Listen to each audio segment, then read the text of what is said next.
Court does call the case People versus Robert Dobroszewski. Assistant Prosecuting Attorney. Mr. Durkis, you got to move. They're coming through. Thank you. Assistant Prosecuting Attorney Morgan Rose on behalf of the Alex Warren Green on behalf of Mr. Dravashewski. Robert Edward Droboszewski, Your Honor. Droboszewski. Okay. What are we doing? Your Honor, I'm asking the court to set a competency hearing in this matter. I've prepared an order for the court's signature. Forensic evaluation will be ordered. I'll set a competency hearing for, well, actually 6 p.m. March 28th, 2024, 9 a.m. Excuse me, Your Honor. Good morning, sir. May I please address the court? I don't know, Mr. Respectfully. What would you like to tell me, sir? Yes, go ahead. Your Honor, I come here to plead guilty to all charges. Well, Mr. Dravashewski. Listen, sir. Why not? Because I just... Yeah, but you're not even my attorney. You're not my attorney. We talked about that yesterday. Mr. Droboszewski? Yes, sir, Your Honor. All right. And that's going to happen today. Until the evaluation is complete, I hear you, but yes, until the evaluation is complete, I'm not going to accept your plea. You need to talk that over with your attorneys. I don't have an attorney, Your Honor. I'm going to be representing myself. I'm not going to have the state represent me. Well, then that becomes a whole other issue because right now they're assigned to the case. Okay. Well, I can tell you right now, Your Honor, you're going to send me to the hospital, and I'm not going to talk to them and say a word to them. I think. Okay. And I'm making the decision. I'm not going to accept your guilty pleas to these charges. Okay, Your Honor. Okay. Yes, sir. And so I'm going to set the hearing. We'll see you March 28th. Yes, sir. You can talk to them or not talk to them. I'd suggest that you do. Yes, sir. It'll move the process along, but that's going to be up to you. Yes, sir. Okay. Yes, sir. At this point, then I'll continue your bond. All right. Sir. Thank you. Sir. Have a nice day, sir. You do the same.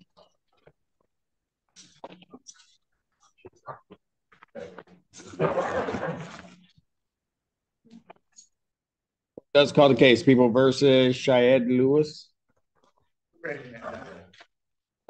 Assistant Prosecuting Attorney Morgan Rose on behalf of people. I'm Lauren Brown, Deputy Public Defender, and on behalf of Mr. Lewis. Mr. Lewis, please state your name for the record. Your Honor, today is the date and time set for a probable cause conference. We are respectfully requesting that this matter be set for a preliminary examination. We'd like to address the bond appropriate time for the bond violation. The violation. Yes.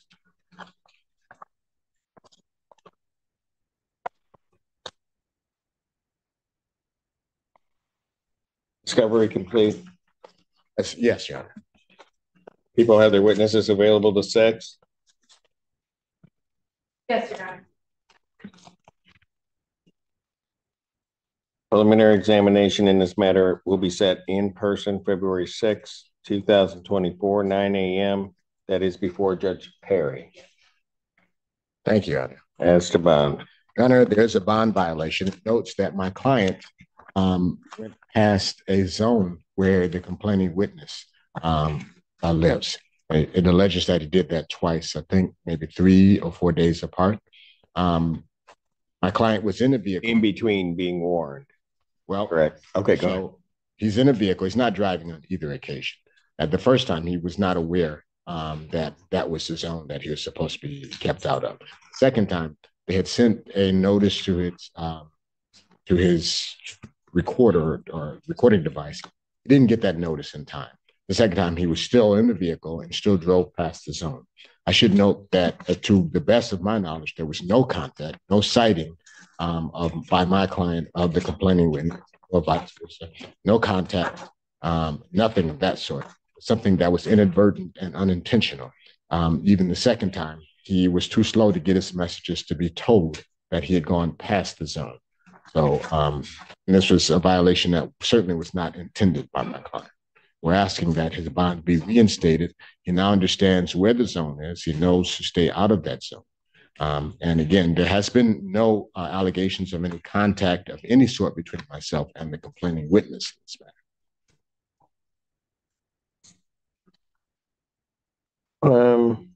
I just want to make sure I'm looking at this correctly. This was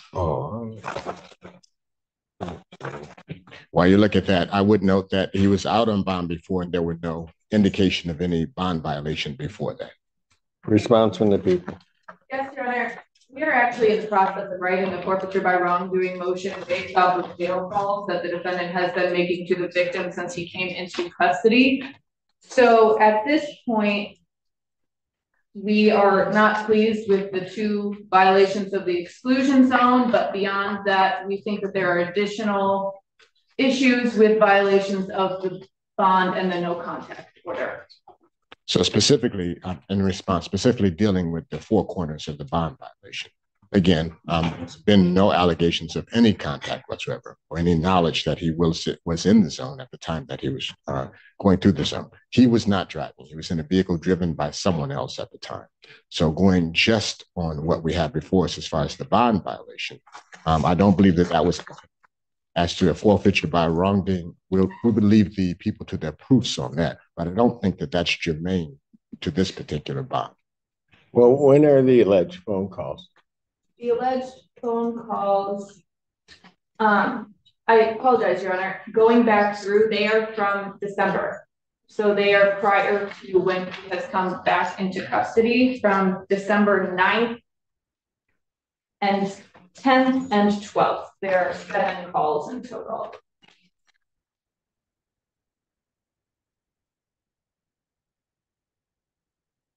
Right after he was arrested on this offense, Your Honor. So Your Honor, does the court have dates of the alleged violations here? The violations of the zone. Tether. Yes, I have the report. It looks like the 13th of January. Pardon? Of January? Yes. Okay. And then, well, that's the date of the report, certainly, and what they say the violation occurred at that time. My concern is that there were 2. Well, let me ask this. Why was he in the area? Can I? Yes. My barber stays on that side of town. Who? My barber stays on that side of town. I was leaving my barber's house, and my friend came and picked me up. He took that route. The first warning, I wasn't aware because I didn't have verbal contact. They must have called my phone and I didn't answer. They might have left a voicemail and I didn't see it.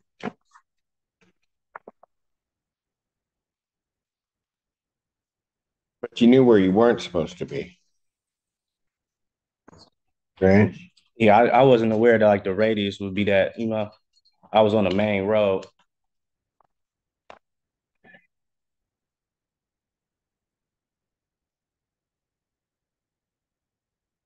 So, and I understand, Mr. Brown, dealing with the bond violation itself, but then I've got this other issue coming up.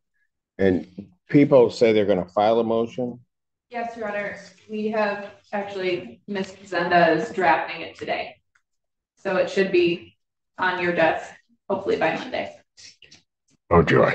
So what we have before the court now is a bond violation. We have allegations that there may have been something further, but there's no evidence or anything of that before the court at this time. Counsel, approach briefly. All right, on this matter, record should reflect we had a defense conference in this case. I'm going to deny the defendant's motion for bond reduction at this time, and that's based upon certainly I'm taking into account the allegations as raised by the people regarding phone calls, but also there are 2 instances in which this defendant is in the zone. It's not like a one-off that just kind of occurred in this case. At this point, also, I'm going to restrict the defendant's phone privileges pending the motion that's going to be heard before the court. So defendant's phone privileges are revoked.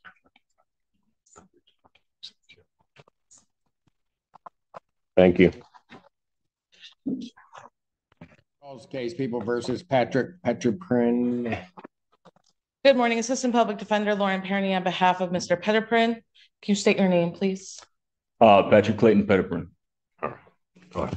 Your Honor, Mr. Petterprin and the Public Defender's Office is kind of an impasse. He would like to withdraw his plea. We have no legal basis to do so.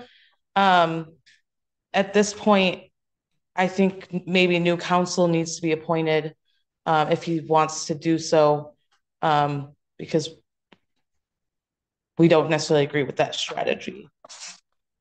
Was this a felony that came down? This is misdemeanor, I do believe. Yeah, it was an OWI second. Okay.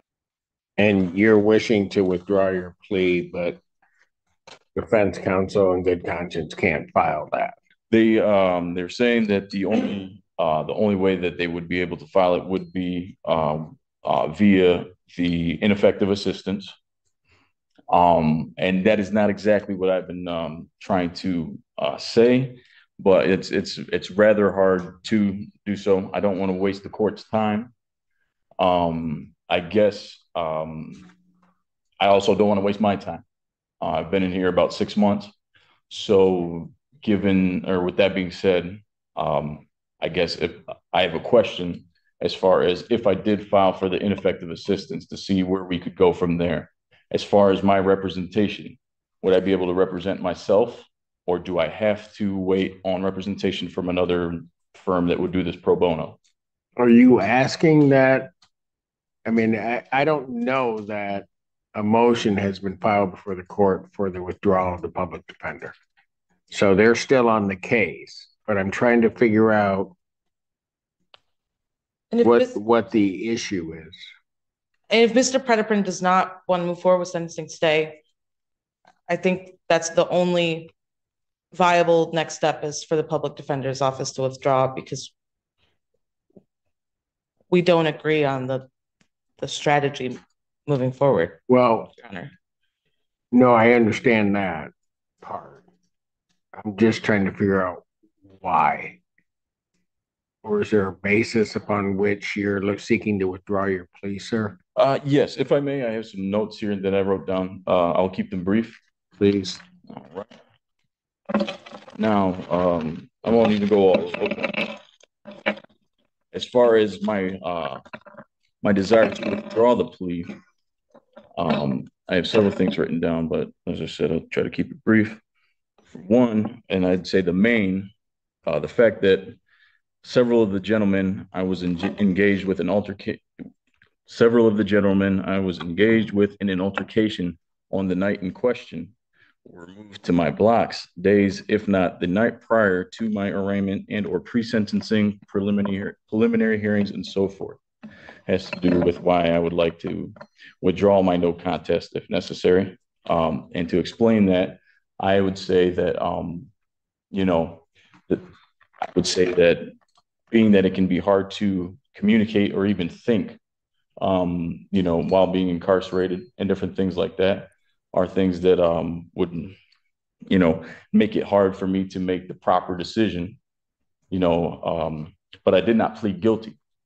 And that's why I believe that the no contest plea it'd certainly be, I would feel, now granted, I have not passed the bar exam or anything like that, but I feel that it would be easier to withdraw a plea of no contest than a guilty or not guilty plea. That being said, there were other issues with the offense in general. As far as, like I said, it was, the offense is a driving or operating while intoxicated. And I was not in my vehicle. I did not have keys in my vehicle. I had not hit anything on the road that would indicate that I had caused the drunk driving. Let me just stop you there. Sure. Because I'm not sure that these are forming any basis on whatever. Do you want to be represented by the public defender's office or not? Well, again, I'll ask my question again. If we do I'm not going to answer your questions. I just need to know, do you want to be represented by the public defender's office or not? Well, in order for me to give you that answer. Okay, then you won't give me an answer. Here's what I'm going to do. Here's my answer. Counsel, no. Stop. No? Stop. I'm not allowed? Right now, no. Attorney, your office makes a decision as to whether or not they want to withdraw. I'm going to adjourn the sentencing out, and you folks have to decide whether we're proceeding with sentencing or not, or whether or not he's going to file a motion to withdraw. I asked if I could represent myself if they were taken off. You didn't answer that question for me. They can explain that to you. Sentencing in this matter will be adjourned. To what date? February 14th, What day? 2024. What time? 10 a.m. 10 a.m. Thank you. Thank you. Thank you, John.